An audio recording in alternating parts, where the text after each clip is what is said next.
Namo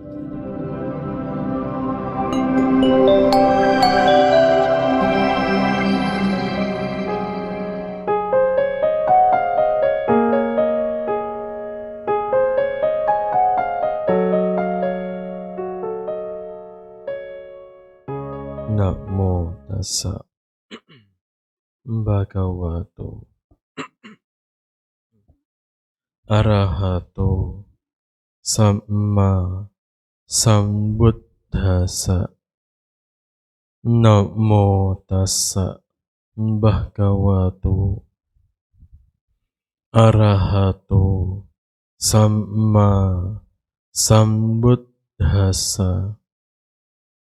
Namo tassa bhagavato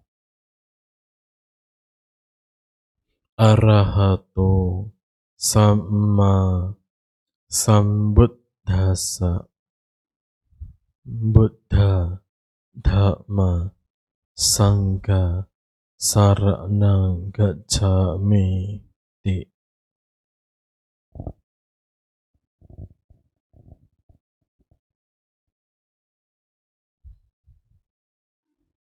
Ibu, bapak, saudara-saudari sekalian, kembali berjumpa pada kebaktian hari Minggu di Wihara Buddha Sakyamuni ini. Sepertinya amat berbeda dengan puja bakti yang dulu-dulu, utamanya sekitar 2 tahun yang lalu.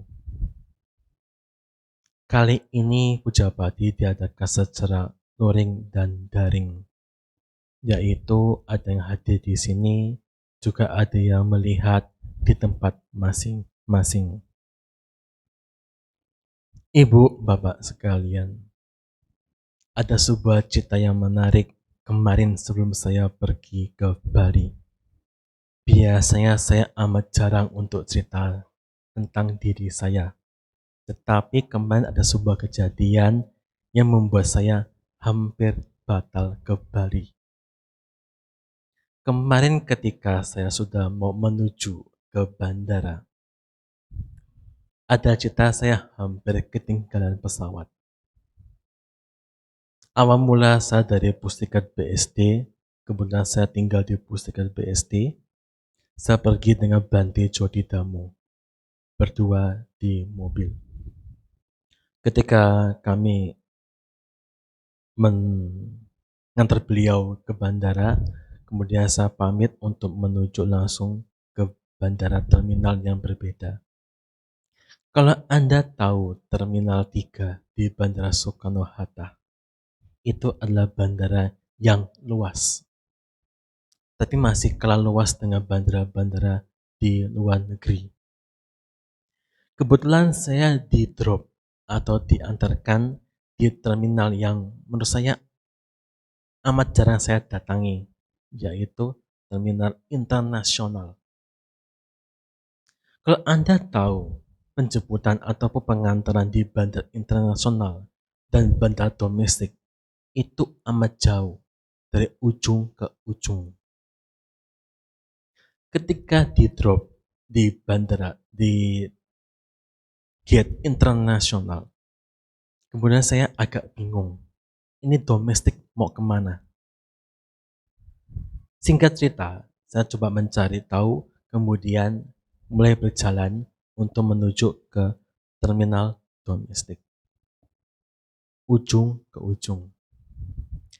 Di tengah perjalanan, ketika masih mau menuju ke gate domestik, di situ saya melihat nomor penerbangan yang saya harusnya tuju itu sudah boarding.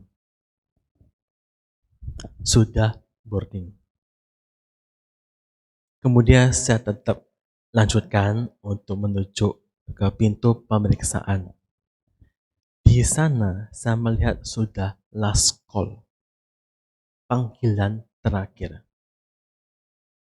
Kebetulan gate yang saya tuju di situ adalah gate nomor 23. Kalau Anda yang pernah pergi ke Bandara Soekarno-Hatta, Terminal 3, gate 23 itu jauh, hampir ke ujung. Saya waktu itu masih di pemeriksaan. Saya tetap jalan saja sampai ke sana dengan berharap semoga tidak ketinggalan. Karena waktu yang saya lihat waktu itu, bukan jam ya, bukan. Waktu maksud saya adalah hanya tinggal 5 menit lagi sebelum keberangkatan, sebelum take off. Biasanya pesawat itu 15 menit sebelumnya itu sudah menutup pintunya. Dan ketika saya datang, benar, sepi. Saya berpikir, wah, sepertinya saya harus ganti jadwal, besok baru ke Bali. Ternyata saya itu salah gate, salah gerbang. Bukan di gate 23, tapi di gate 20. Putar balik ke belakang. Saya berpikir, wah, ini sudah 5 menit, terlambat lagi, salah gerbang lagi. Ini benar-benar tertinggal pesawat. Sampai di gate 20, baru persiapan untuk boarding. Selamat. Ibu, bapak sekalian, ketika saya mulai jalan ke dalam pesawat, duduk dalam pesawat, jantung ini berdebar-debar. Kenapa? Tubuh seberat ini, jalan kaki dari ujung ke ujung, dari pintu pemeriksaan sampai ke gate 23, itu lumayan. Ketika saya cek di WA, itu sudah jalan kaki hampir 8.000 langkah. Sehat buat saya, tapi juga agak menderita. Ibu bapak sekalian, kenapa saya ceritakan tentang hal ini? Karena cerita ini berkaitan dengan tema yang akan saya paparkan pada pagi hari ini. Tema yang saya akan paparkan atau saya jelaskan pada pagi hari ini adalah two kinds of thought. Dua macam pemikiran. Dalam bahasa apa disebut dengan dueta wittaka. Dua macam pikiran. Ibu, bapak sekalian, kalau kita merenungi diri kita baik-baik, apapun yang kita alami, apapun yang kita lakukan, di situ pasti ada muncul dua macam pemikiran. Saya jalan tadi itu agak tenang-tenang, juga agak was-was. Tetapi biasanya orang-orang biasa ketika mengalami hal yang seperti saya alami, ada dua hal yang akan muncul dalam dirinya. Yang pertama adalah tenang, kedua adalah gelisah. Kebetulan kemarin saya mengalami dua hal tersebut. Awalnya gelisah, kemudian tenang karena tidak tertinggal pesawat.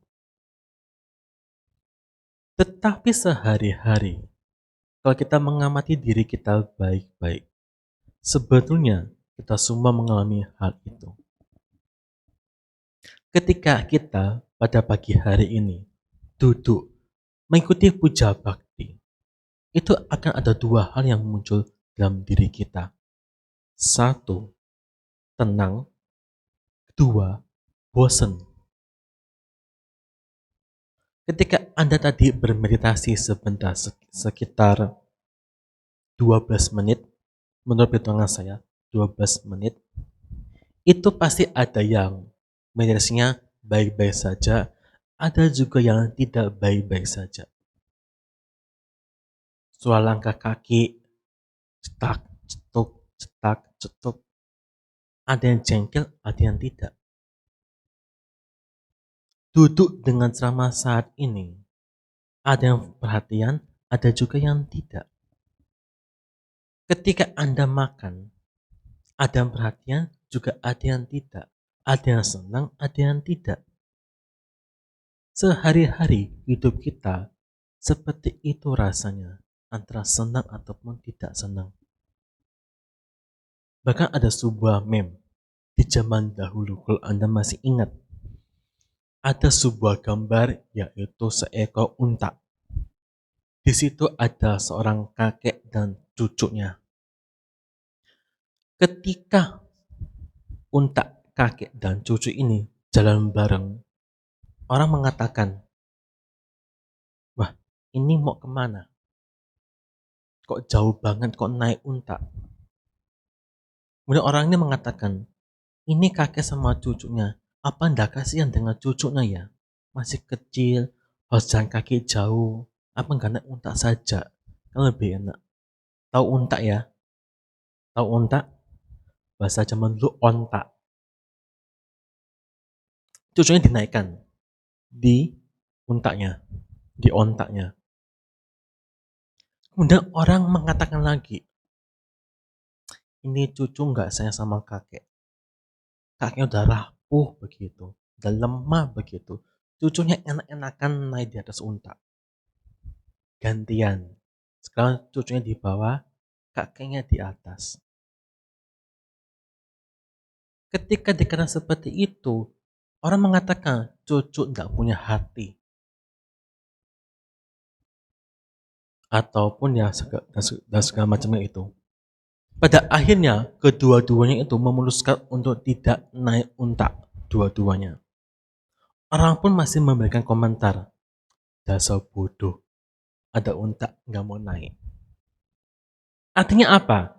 Artinya adalah apapun yang kita lakukan selalu ada yang komentar.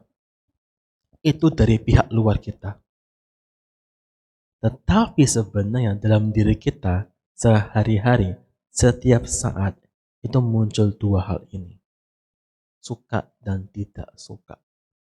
Atau ada muncul dua macam pemikiran di situ.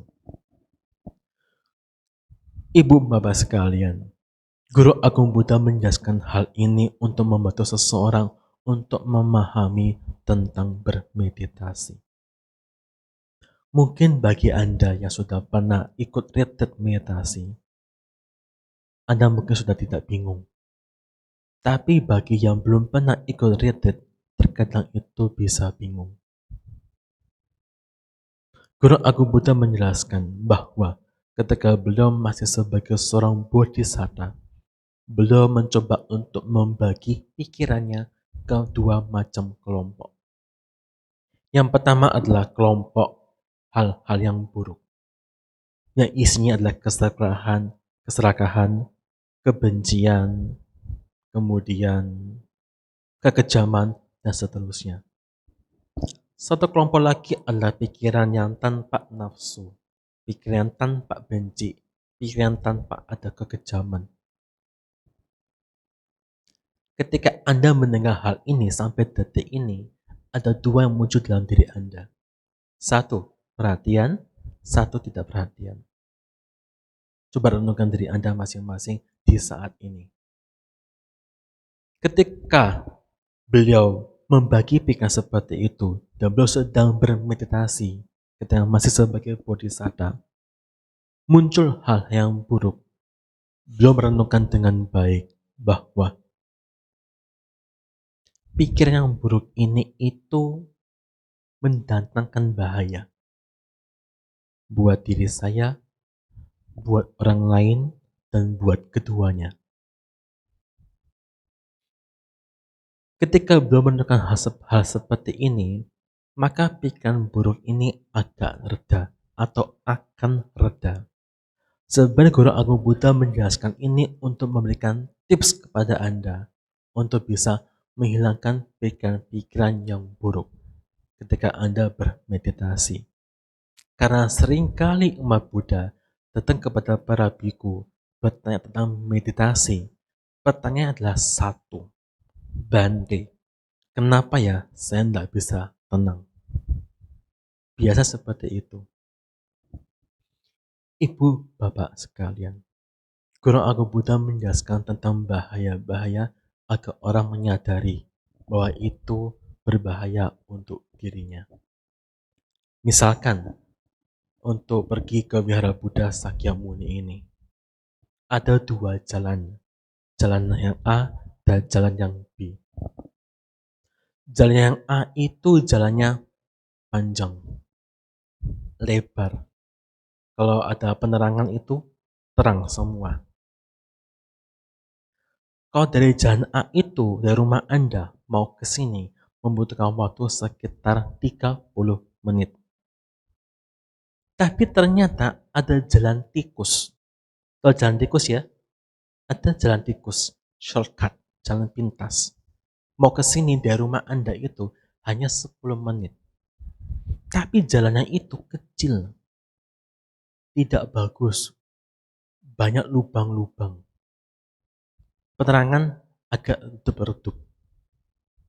Ketika Anda tahu ini dan mau ke Wira Buddha Sakyamuni, Anda lewat yang mana? Jalan A atau jalan B? Lewat yang mana? Halo? Masih mengikuti dengan baik? Masih, oke. Lewat yang mana? A atau B? A. Tapi yang A ini kalau hari Minggu sering macet.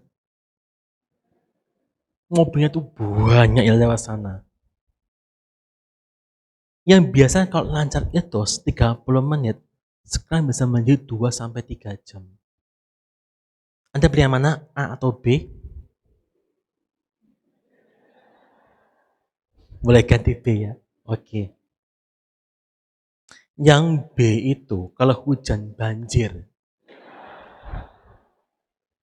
Banjirnya itu bisa sampai setinggi lutut atau lebih.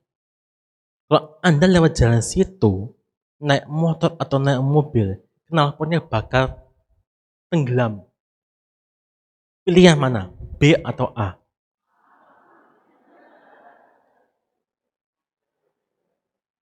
Atau mungkin ada pilihan C ya? Sekalian tidak usah ke wihara, begitu ya?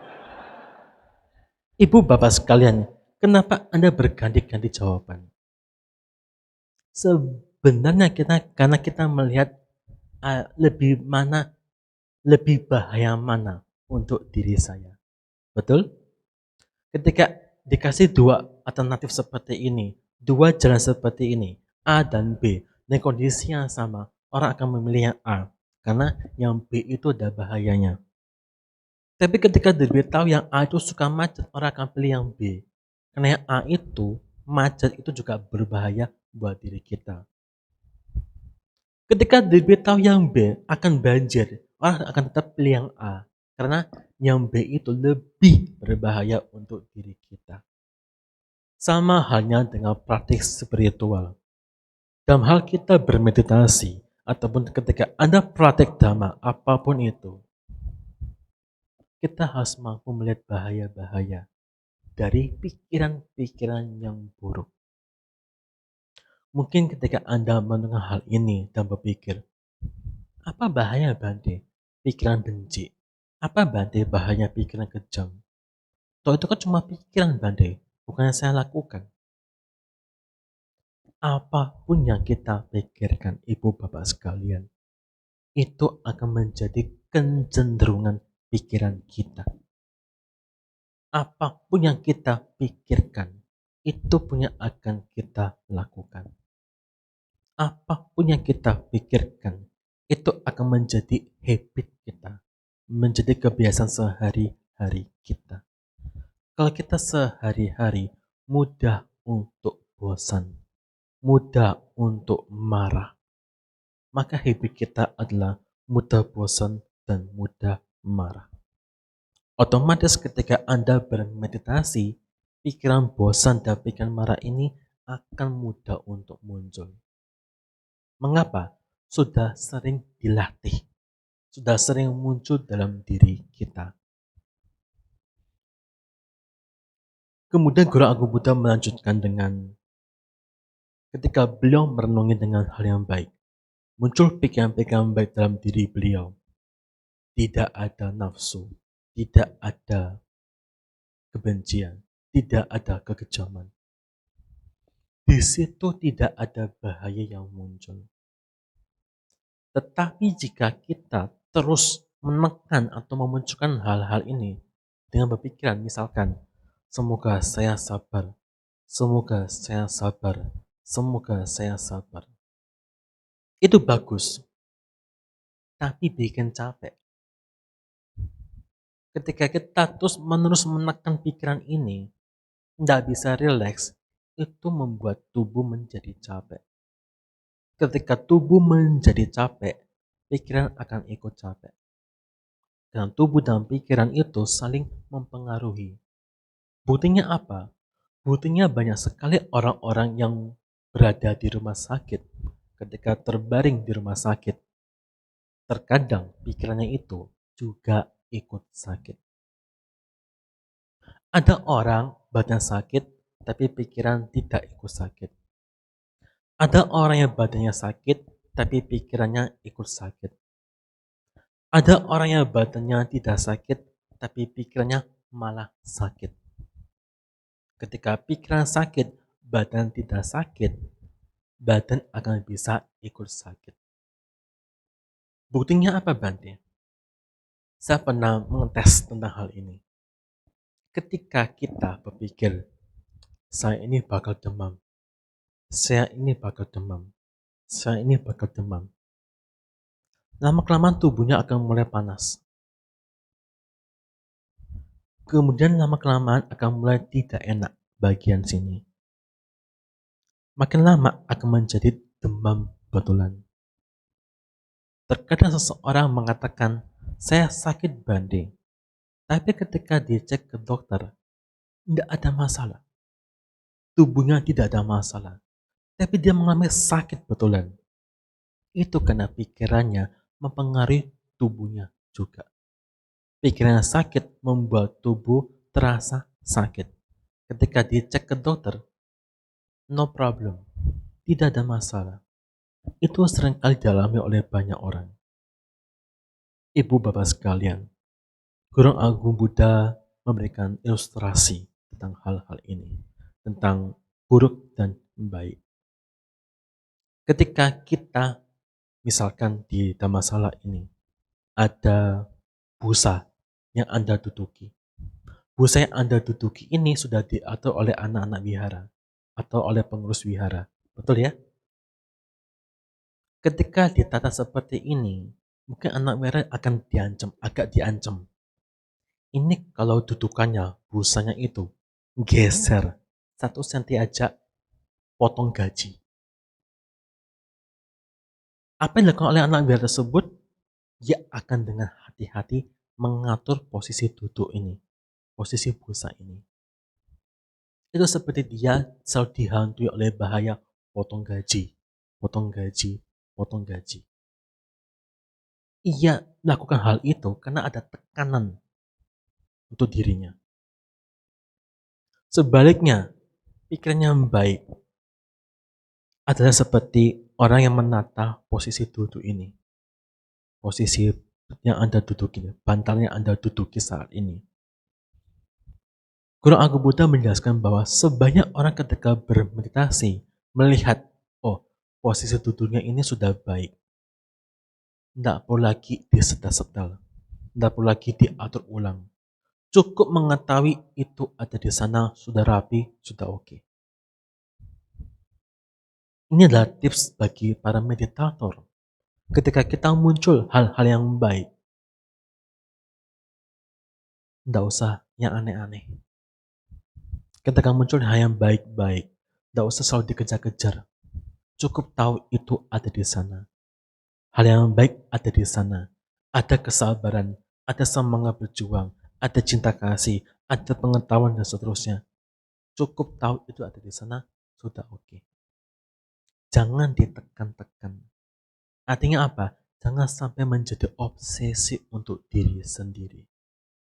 Terkadang ada seseorang yang mengalami hal-hal, fenomena tertentu, ia menjadi terobsesi.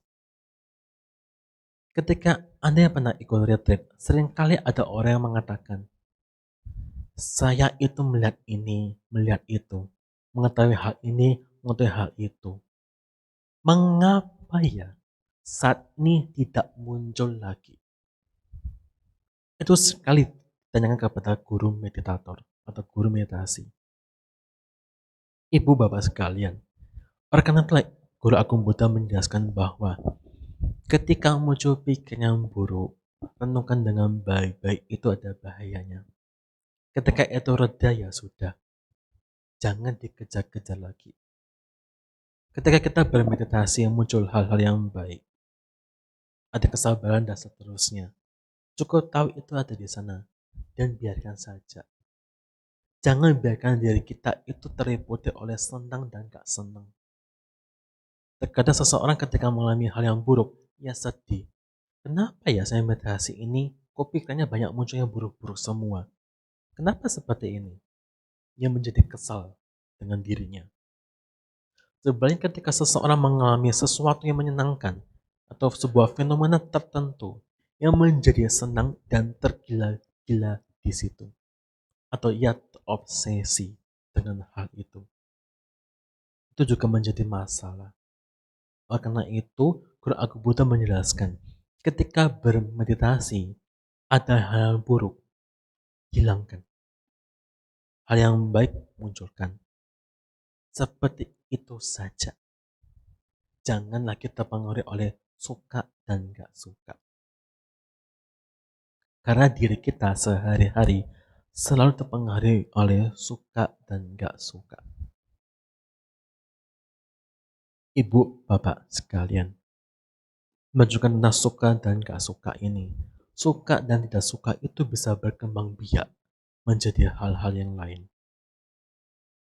Terkadang kita berbuat baik, bisa saja di situ muncul hal-hal yang buruk. Terkadang kita ingin berbuat buruk, bisa saja di situ kita mengingat hal-hal yang baik.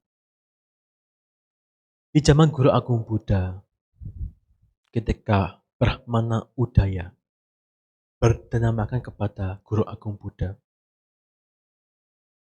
satu kali, dua kali dia masih oke. Tapi ketika dinamakan ketiga kalinya, ketika Guru Agung Buddha mendatangi Brahmana Udaya untuk pindah patah, dalam hatinya Brahmana Udaya mengatakan, pertama Gautama ini datang lagi dan menyebalkan. Berbuat baik bisa muncul hal yang buruk. Di situ Guru Agung Buddha mengatakan, lagi dan lagi. Lagi dan lagi seseorang berbuat baik, lagi dan lagi mereka akan datang ke alam surga. Lagi dan lagi orang berbuat buruk, lagi dan lagi mereka terlahir di alam yang menderita. Karena itu yang sering kita lakukan, lagi dan lagi, suka dan tidak suka. Kita perlu menenangi dengan baik apa yang muncul dalam pikiran kita ini, yang baik atau yang buruk. Ketika seorang biku ataupun seorang dharma duta berceramah atau memberikan pesan dhamma, harus hati-hati juga dengan dirinya. Guru Agung Buddha memberikan pujian kepada Bante Mahakassapa bahwa Bante Mahakassapa ketika memberikan pesan dhamma, di situ bukan untuk hal yang buruk, tapi untuk hal-hal yang baik. Apa hal yang buruk? Di situ Bante Mahakassapa tidak pernah sekalipun memberikan pesan dhamma dengan tujuan untuk mendapatkan perolehan. Tidak pernah. Bante Mahakassapa tidak pernah memberikan pesan dhamma atau berceramah dengan tujuan untuk terkenal. Tidak pernah. Bante Mahakassapa tidak pernah sekalipun memberikan pesan dhamma dengan tujuan untuk dipuji. Tidak pernah. Bante Mahakassapa ketika memberikan pesan dhamma hanya ada satu tujuan di situ, yaitu untuk kasih sayang kepada mereka, agar mereka setelah mendengarkan dhamma akan ikut terinspirasi dan belajar dan praktek dhamma dengan baik, hingga pada akhirnya mencapai tujuan akhir dari ajaran Buddha, yaitu bebas dari penderitaan. Hanya itu tujuan seorang Dharma Duta, bukan yang lain. Kita terkadang ketika berceramah, mungkin saja akan muncul potensi-potensi untuk ingin mendapatkan perolehan, ingin terkenal, dan ingin dipuji. Ketika kita ini selalu terliputi oleh ingin mendapatkan perolehan, ingin terkenal, ingin dipuji, maka atak lokak dhamma, 8 kondisi dunia itu akan selalu meliputi diri kita. Apa 8 kondisi dunia itu? Untung dan rugi, dipuji dan dicela, terkenal tidak terkenal, mendapatkan kedudukan ataupun kehilangan kedudukan, dapat jabatan atau kehilangan jabatan. Itu akan selalu mengurangi diri kita ketika kita selalu berpikir hanya tentang loba, sakara, dan siloka. Dan bahasa Pali artinya adalah perolehan, ingin dikenal, dan ingin dipuji. Itu masalah orang ketika memberikan pesan dhamma. Ketika bermeditasi juga bisa sama. Mungkin saja ada orang-orang yang ketika bermeditasi itu muncul hal yang buruk. Ketika ditanya, Anda ingin apa? Oh, saya ingin meditasi semoga saya bisa terbang. Ada juga orang yang ditanya, kenapa Anda ingin meditasi? Semoga saya bisa tembus tembok. Ada orang juga ditanya, kenapa Anda ingin meditasi? Semoga saya kaya. Ini benar-benar kenyataannya dan benar-benar terjadi. Ketika saya bertemu dengan orang seperti ini, saya agak usil orangnya. Dan saya bertanya, Anda ingin terbang? Iya Bande, saya ingin meditasi supaya saya bisa terbang. Gampang Pak, beli tiket. Ketika Anda naik pesawat, Anda di sana meditasi, dan sudah duduk meditasi, dan terbang. Bande, saya ingin tembus tembok, gampang, jebol dindingnya. Anda meditasi, cangkang mana, jalan, tembus tembok, selesai. Bante, saya ingin menembus bumi ke dalam, gampang, dari lubang, selesai. Bante, saya ingin kaya, kerja, bukan meditasi. Bante, saya ingin pintar, belajar, bukan meditasi. Terkadang seseorang itu muncul hal-hal yang aneh ketika dia sedang berbuat yang baik. Tapi juga ada orang yang ketika berbuat buruk muncul hal-hal yang baik dan dia tidak jadi berbuat buruk. Misalkan ada orang yang ingin berbuat jahat kepada Anda, mungkin usil, ingin kempeskan ban mobil Anda. Ketika dia lihat situ dan dia lihat ada CCTV, oh malu ketahuan, nggak jadi. Malu berbuat jahat itu dah yang baik, tapi itu kan muncul karena dari pihak luar. Yang paling baik adalah muncul dari diri sendiri kita. Kalau saya kempeskan ban mobilnya Pak Bunho, misalkan, Pak Bunho saya ini agak iseng dengan beliau, mobilnya dikempeskan, ini membuat saya menjadi banyak karma buruk. Kalau saya berbuat buruk dan saya terus tidak pernah sadar, maka buahnya itu akan makin lama akan menjadi amat besar dan saya akan semakin menderita. Kalau orang punya pemahaman seperti ini, dia nggak jadi kempeskan mobilnya Pak Bunho. Selesai. Kita ada kesempatan untuk berbuat buruk, tapi kita tidak jadi karena di situ muncul hal-hal yang baik.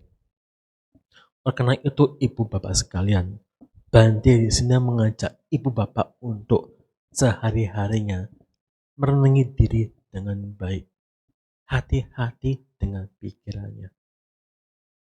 Ketika Anda bisa berkata yang baik dari hati ke hati, maka Anda berbicara akan menjadi hati-hati berbicara. Ketika Anda berbuat sesuatu menolong orang yang lain dari hati ke hati, maka Anda akan berbuat dengan hati-hati juga. Karena di dalam buku Snow in the Summer karya Bante Sayadaw Ujjodika, apapun yang baik, di situ harus muncul dari hati yang paling dalam ini. Bukan hanya dari yang luar-luar, tapi dari hati yang dalam. Untuk bisa muncul hal yang baik dari hati ini, kita perlu merenungi dengan baik, belajar dan merenungi dengan baik apa yang muncul dari dalam diri ini. Jika banyak yang buruk-buruk, jangan dilakukan. Jika banyak yang baik-baik, kembangkan hal itu. Janganlah gampang untuk terpengaruhi antara suka dan tidak suka. Semoga apa yang saya sampaikan ini berguna bagi Anda semua. Semoga dengan apa yang Anda ketahui pada pagi hari ini mampu Anda praktekkan dalam kehidupan sehari-hari. Semoga Anda semua maju di dalam dhamma dan pada akhirnya mampu mencapai akhir dari dukkha, nibbana. Semoga semua berbahagia.